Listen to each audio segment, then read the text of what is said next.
Hi friends, இன்றைக்கி நம்ம வீட்டில் என்ன லஞ்சுன்னு பார்க்கலாம் வாங்க. நாட்டுக்கோழி பிரியாணி, நாட்டுக்கோழி கிரேவி, ஆனியன் ரைத்தா எப்படி செய்யலான்னு பார்க்கலாம் வாங்க. ஃபஸ்ட்டு ஒரு பாத்திரத்தை அடுப்பில் வச்சு எண்ணெய் ஊற்றி ஸ்பைசஸ் எல்லாம் போட்டுக்கோங்க. பச்சை மிளகா ஒரு 5-6 போட்டுக்கோங்க. புதினா மல்லியை பொடி பொடியாக நறுக்கி போட்டுக்கோங்க. கூடவே வெங்காயத்தையும் போட்டு நல்லா வணக்குங்க. கோல்டன் ப்ரௌன் கலரில் ஆகிற வரைக்கும் வணக்குங்க. வணங்கினதுக்கப்புறம் தேவையான அளவு இஞ்சி பூண்டு பேஸ்ட்டு போடுங்க. நான் இன்றைக்கி குவான்டிட்டி கம்மியாக செய்கிறனால எல்லாம் அளவாக போட்டிருக்கேன். கூடவே 3 தக்காளியை அரைச்சி ஊற்றிக்கோங்க. நல்லா சுருள வணங்கி வரணும். தக்காளிக்கு தேவையான உப்பு போட்டுக்கோங்க. அப்போ தான் பாத்திரத்தில் அடி பிடிக்காமல் வரும். இந்த பாருங்கள், நம்ம ஊற்றின எண்ணெய் பிரிஞ்சு வர அளவுக்கு ஆனோன்னே மிளகாத்தூளும் பிரியாணி மசாலா போட்டுக்கோங்க. நான் இன்றைக்கி பிரியாணி மசாலா கடை மசாலா தான் போட்டேன். ஏன்னா நான் அளவு கம்மியாக செய்கிறேன். அதிகமாக செய்கிற மாதிரி தான் பிரியாணி மசாலா அரைச்சிப்பேன் வீட்லேயே. கொஞ்சமாக செய்கிறனால கடை பிரியாணி மசாலா போட்டேன். ஸோ தயிரையும் ஊற்றி வேக வச்ச நாட்டுக்கோழியும் போட்டாச்சு. போட்டு நல்லா கிண்டி விட்டுக்கோங்க.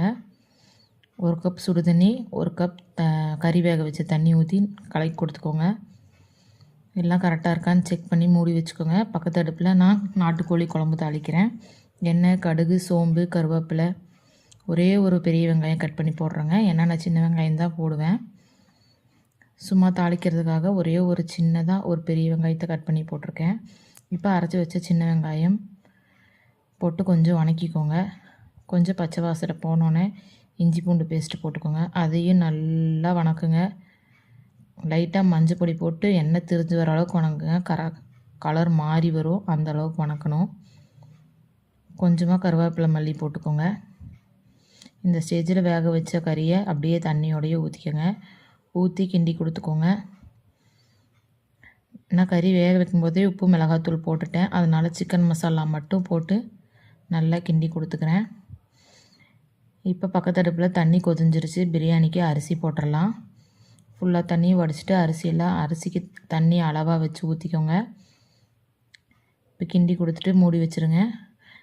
பிரியாணி தண்ணி வற்றிருச்சு. இப்போ தம் போட்டுடலாம். அப்படியே பக்கத்து அடுப்பில் கறியும் ரெடி ஆயிடுச்சு. அதையும் கிளறி கொடுத்து இறக்கிக்கலாங்க. பாருங்கள், பிரியாணி சூப்பராக வந்துருச்சு. தம் உடச்சி காட்டுறேன் பாருங்கள். நல்லா உதிரியான பிரியாணி ரெடி. இப்போ நம்ம சாப்பாடு போட்டுக்கலாம். நாட்டுக்கோழி பிரியாணி, ஆனியன் ரைத்தா, கொஞ்சமாக நாட்டுக்கோழி கிரேவிங்க. ஸோ இன்றைக்கி நம்ம வீட்டில் இதுதாங்க ஸ்பெஷலு.